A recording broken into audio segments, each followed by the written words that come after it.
ADG John, meron tayong gusto siyempre muna namin hingan kayo ng update no, mula sa National Security Council kung saan ipinag-utos si Pangulong Ferdinand R. Marcos Jr. ang pagpapatuloy na deployment nga ng PCG at BFAR sa West Philippine Sea, partikular dyan sa Bajo de Masinloc.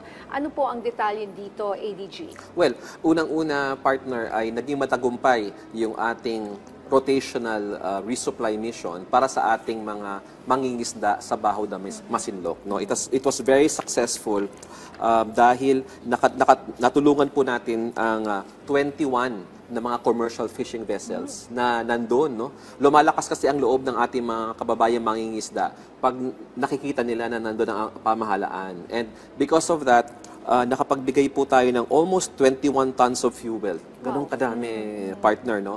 14,000 liters of diesel, 60 liters of motor oil, mga gamot, pagkain at groceries ang ipinamigay natin sa ating mga mangingisda. So itong ating tinatawag na rotational deployment, tumutulong na sa ating mga mangingisda.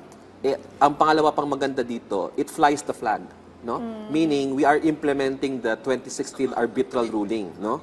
And number 3, namomonitor pa natin yung kalikasan. Kasi ang isa pa sa nagawa natin dito, partner, ay nakapag-deploy yung ating BFAR ng mga frogmen at in-inspect yung paligid ng Bajo de Masinloc. So, mas napapangalagaan natin yung ating environment during these types of missions. And yes, I can see that ito yung mga bangka ngayon. No? Ito yung mga binigyan ninyo ng mga support. As I said kanina, more than 21 na malalaking mother boat. So, hindi kasama sa 21 yung mga maliliit na there. They stay there. Kaya, okay. Yes, they stay there. At nandun din yung ating BFAR as part of the rotational presence. You know, Nina, part ng West Philippine Sea for the benefit of our country.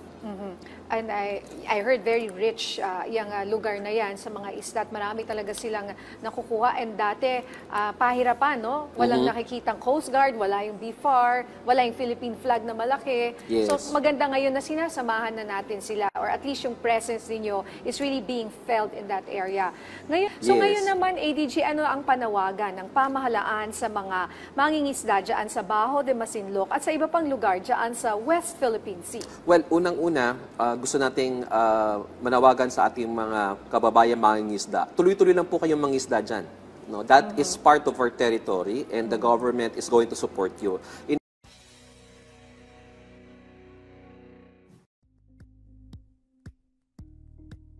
Thank you for watching Politico TV. Please like and subscribe to our channel for more videos.